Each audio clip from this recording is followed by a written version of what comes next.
¿Cómo están? Bienvenidos nuevamente a este su programa Opinión en Jaque.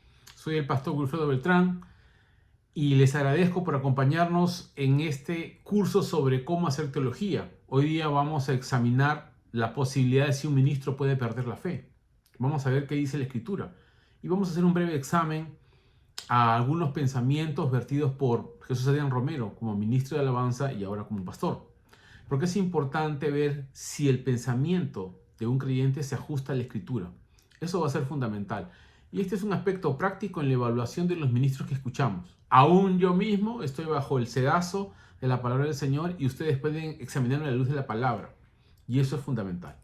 Algunas ideas que han surgido de Jesús Adrián Romero que han ido causando cierta controversia en la iglesia a partir de algunos años atrás, se debe principalmente por su acercamiento a algunas prácticas seculares. La primera fue la aprobación de Halloween.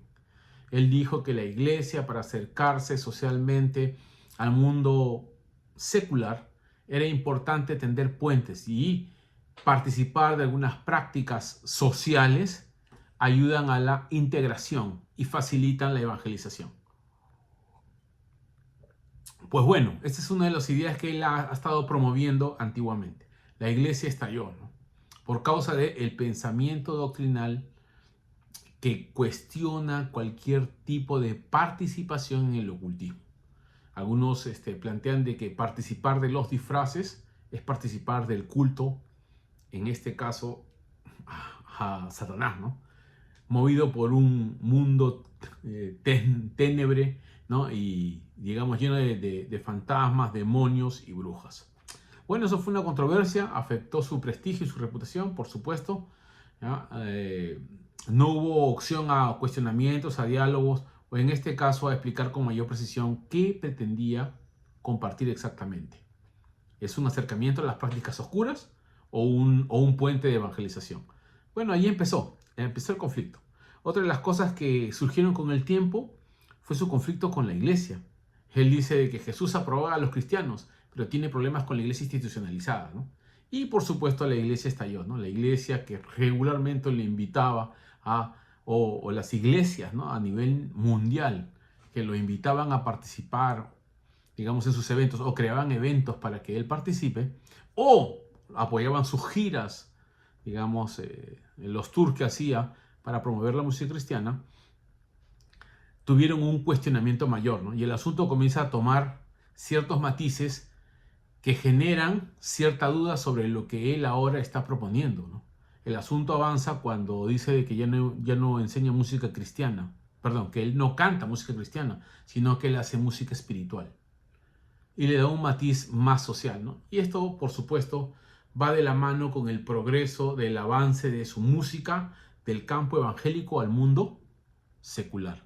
Cuando esto se da, empieza a cantar canciones más neutrales, que no son tan de corte religioso, sino que ahora tienen un nuevo nicho, como se dice ahora, un nuevo grupo como, digamos, de espectadores, un nuevo grupo objetivo, que va a ser el campo de ¿qué?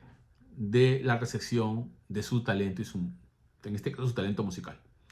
Bueno, luego sigue avanzando su pensamiento y ustedes vayan notando, ¿no? Cómo van cambiando ciertas cosas en él, ¿ya? Cómo van cambiando. Y ya en la faceta de pastor dice, Dios nos ha abandonado. Esta frase ha sido cuestionada y hasta, digamos, catalogada como una herejía, ¿no? Digamos, el desgaste emocional que se le ve a Jesús Adrián Romero por las presiones que hay fuera de la iglesia y el contacto con el mundo secular. En sus entrevistas, porque él ha ganado varios Grammys, ha seguido creciendo en su carrera secular, ¿ya? Su carrera cristiana le abrió el campo a los Grammys y luego se ha convertido en un avance secular, tanto de que tiene un contrato, pero en el contrato, como ustedes saben, no solo canta música cristiana, sino también música neutral y música secular, como se le ha visto últimamente. Vamos a ver entonces cómo sigue avanzando este asunto, ¿no? Porque en su última declaración dijo que la iglesia ha abandonado el campo espiritual, el campo, en este caso, los misterios, ¿ya? Que se promovían dentro de la iglesia, como se ve los misterios, y ha pasado a ser ya menos mística, ha pasado a ser más en este caso para algunos, más intelectual, ¿no? Bueno, esta expresión ha causado mayor revuelo, ¿no? Yo lo escuché en la explicación que hizo Pacheco, ¿no? Edgar Pacheco explicó de que el cambio del culto, del sistema del culto tradicional, como tenían las iglesias evangélicas, de un fondo, digamos, de los coritos o de himnos tradicionales, ¿no? Y una mística muy marcada al espectáculo de un concierto, lo promovieron tanto Jesús San Romero, Marcos Witt, y luego pasó por la iglesia relevante a influenciar a todas las iglesias cristianas. No voy a hablar ahora sobre la iglesia relevante, ¿ya? Porque es importante mantenernos en la objetividad del asunto, que es examinar cómo es el progreso del pensamiento de un ministro y cómo va afectando sus doctrinas y sus aplicaciones dentro de la iglesia y su contacto con el mundo. Esto es interesante. Finalmente, ahora en una de sus enseñanzas, ya como pastor, como ejerce como pastor, plantea de que los reformadores no tenían la intención de cambiar la salvación por obras por la salvación por fe. Y esto ha abierto la puerta para que muchos lo cataloguen de católico, ¿no? Ya su ecumenismo marcado ya, digamos, llega a un punto crucial de tratar de encajar el pensamiento evangélico, aunque no se considera evangélico, se considera espiritual, se considera cristiano, porque ahora el término evangélico se está radicalizando, ¿no? Utilizando como un término una persona radical, ¿ya? Que no es reflexiva, ¿ya? Que no está dispuesto a ampliar sus horizontes y que ahora tiene una connotación de religioso. Como religioso, plantea rituales que no ayudan a la espiritualidad, plantea prácticas que niegan, digamos así, la vida cotidiana del ser humano y lo restringen y no tiene nada que ver con los mandamientos del Evangelio. Bueno, ahora vamos a examinar qué dice la Biblia al respecto y voy a dar algunas respuestas porque es importante que ustedes se den cuenta de que la Biblia plantea algunos métodos y en este caso de la aprobación de Halloween, algunos se atrevieron a usar 1 Corintios capítulo 9, ¿no? En la defensa de Pablo de su ministerio, algunos plantean de que me hago judío al judío y me hago griego al griego, ¿no? O sea, Pablo no está hablando de que se disfraza de alguna práctica, ¿no?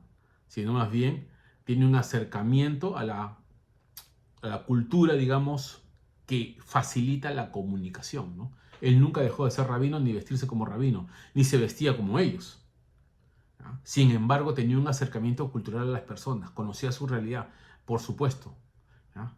Aún es más, ¿no? Podríamos decir que 1 Corintios 8 plantea la oportunidad, ¿ya? De participar en un acto secular como es el banquete dado a los ídolos, pero no participar en un culto pagano, porque él dice, bueno, pero es una cuestión social, podemos asistir y comer, ¿ah? De los sacrificados ídolos, porque un ídolo nada es. Pero si un pagano te invita a su casa y tú participas de ese aspecto social y él te dice que es sacrificado a los ídolos, tú no lo comes no por causa tuya, porque un ídolo nada es, sino para no afectar la conciencia del otro. Vean ustedes la ética que Pablo plantea, ¿no? Y esto tiene un campo muy amplio para enriquecerse, pero lo voy a dejar ahí. Voy a ir directamente ahora a 1 Timoteo capítulo 4, porque es importante que veamos la permanencia en la doctrina que plantea la Escritura. 1 Timoteo capítulo 4, cuando Pablo exhorta a Timoteo, le dice en el verso 16, ten cuidado de ti mismo y de la doctrina. Persiste en ello, pues haciendo esto te salvarás a ti mismo y a los que te oyeren. Esta es una advertencia muy importante para que un ministro se mantenga en la fe y se analice a sí mismo. ¿Por qué causas cambias, digamos, en el proceso de crecimiento de tu alcance por causa del ministerio que desarrollas?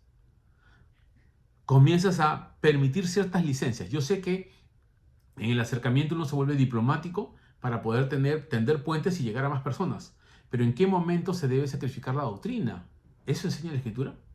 Y aquí viene, entonces, ¿cuál sería el límite? Vamos a leer lo que dice Pablo. Verso 13, vamos a retroceder, dice, entre tanto que voy, ocúpate en la lectura, la exhortación y la enseñanza. Esto es fundamental en un ministro, mantenerse en la Escritura. La lectura pública y personal es fundamental. No solo lo lees, porque aquí el énfasis es la lectura pública, pero eso alimenta tu vida espiritual. Y luego la reflexión, la exhortación a los demás, la aplicación a la vida práctica. y mantener ciertas enseñanzas formales, porque aquí plantea una lectura sistemática. Dice, no descuides el don que hay en ti. Aquí viene la dedicación, no solamente al ministerio de la palabra, sino también a los talentos y habilidades que tenemos, que no negamos en Jesús Adrián Romero. Yo cuando escuchaba a Jesús, Señor de la creación, me arrodillaba. No ante Él, sino ante el significado de las verdades espirituales que Él comunicaba. Eran grandiosas. Jesús, Señor de la creación, plantea la encarnación de Cristo de manera extraordinaria. Lo que me enseñaron sobre la kenosis, o sea, sobre el despojamiento de Jesús para hacerse hombre, lo canta de tal manera que las fibras de mi alma se alegran. Me quebranto, amo al Señor por eso. Pero lamentablemente hay un cuestionamiento. ¿Por qué? Porque va perdiendo la perspectiva de mantener una doctrina establecida, no por nosotros, sino por el Señor mismo. Dice, y recuerden, voy a decirlo así, ninguno plantea una doctrina por sí mismo, ¿no? Sale de la Escritura y debe pasar por el sedazo, por supuesto, de la unidad de la iglesia. Esto es fundamental siempre en el desarrollo, porque uno no es dueño de la verdad. Aunque Dios ha permitido varias variantes de las iglesias, hay una sola verdad que reina en todas, con diferentes aplicaciones, por supuesto, por aspectos culturales y por ciertas, digamos, ciertas variantes que es propia de cada pueblo, ¿no? Eso no lo negamos. Lo podemos ver en la Biblia, ¿no? Una cosa es el enfoque del ministerio de Pablo a los incircuncisos y el trabajo de Pedro a la circuncisión. Es una forma distinta de llegar a cada grupo humano. Sin embargo, la verdad permanece en ambos campos. Dice acá, no descuides el don, por supuesto, que se te ha dado mediante profecía, o sea, como te lo ha indicado el Señor.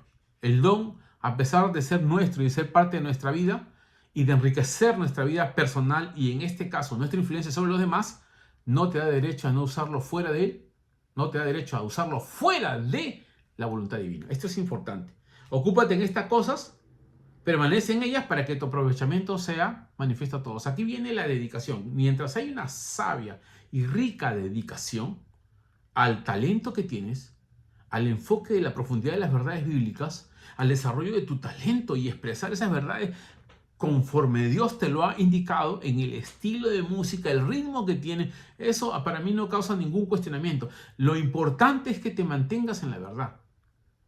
Va a ser de aprovechamiento no solamente para ti, sino va a haber un reconocimiento público. Pregúntate si no hay un reconocimiento público. No estoy negando la posibilidad de que algunos que no estén de acuerdo contigo te cancelen. Sí, que te cancelen equivocadamente. Sí, puede suceder. Pero una cosa es sufrir por causa del Evangelio y otra cosa es sufrir porque estás deteriorando el Evangelio. Así que esta es la clave. Ten cuidado de ti mismo y de la doctrina. Va a ser clave la dedicación por la profundidad en las verdades escriturales, por el crecimiento en los talentos que tienes. Eso no lo negamos. Debe uno crecer y seguir creciendo con los años. También uno debe tener un reconocimiento público de la iglesia. Ese es un requisito en 1 Timoteo también. Algo interesante que deberíamos citar y que quiero cerrar esta idea es que en 1 Timoteo se habla de Himeneo y Fileto, y en un asunto similar a la de Timoteo le dice lo siguiente: este mandamiento, hijo Timoteo, te encargo, para que conforme a las profecías que se hicieron antes en cuanto a ti, milites la buena milicia. O sea, las profecías son una luz en el camino para que podamos caminar según esas verdades, valga la redundancia. Y dice, manteniendo la fe y la buena conciencia, desechando la cual naufragaron a la fe algunos. Naufragaron en cuanto a la fe algunos, de los cuales son Himeneo y Alejandro, a quienes entregué a Satanás para que aprendan a no blasfemar. O sea que un creyente que empieza bien puede acabar mal, sí, si no mantiene el desarrollo de sus capacidades y sus talentos en base a la doctrina y a la profecía que ha recibido para su desarrollo personal, va a afectar su testimonio delante de los demás. Y puede en este caso que él sea motivado por el ego, que le pase lo mismo que a Salomón. No importa la riqueza de conocimiento que tengas, si es que te pones a ti mismo antes que Dios y no te mantienes en el don, en las profecías del don que el Señor te ha entregado. Porque esa es la luz para que sigas adelante. Himeneo y Fileto negaron la fe, y dice acá, en 2 Timoteo, que también lo quiero leer, ¿no? Dice lo siguiente, en 2 Timoteo, capítulo 2, versos 17 y 18. Y su palabra carcomerá como gangrena, de los cuales son Himeneo y Fileto, que se desviaron de la verdad, diciendo que la resurrección ya se efectuó y trastornan la fe de algunos. Aquí viene, si no hay una buena dedicación a la Escritura, al desarrollo del don en base a las profecías que hicieron en cuanto a ti. Que no hay una buena relación de testimonio, porque este aprovechamiento te da buen testimonio delante de la iglesia. Tienes que preguntarte, ¿te estás manteniendo en la doctrina? ¿Estás teniendo cuidado de ti mismo? ¿O en este caso el ego, el contacto de la bendición que te da el hecho de recibir un don de Dios para abrirte puertas y alcanzar a más personas, afecte la doctrina que el Señor te ha dado también que cuides? Puede afectar tu fe, sí. Y también puedes afectar la fe de otros. Por eso trastorna la fe de algunos. Por eso es importante de que veamos la evolución del pensamiento de un creyente y cuál haya sido el resultado de su fe, dice Hebreos 13. Así que, por favor, evaluemos esto con mucho amor, con mucho respeto, porque es importante que nosotros como creyentes nos mantengamos en la verdad y el Evangelio una vez entregado a los santos por medio de los apóstoles. Así que les agradezco este breve examen y los espero el próximo episodio. Dios los bendiga.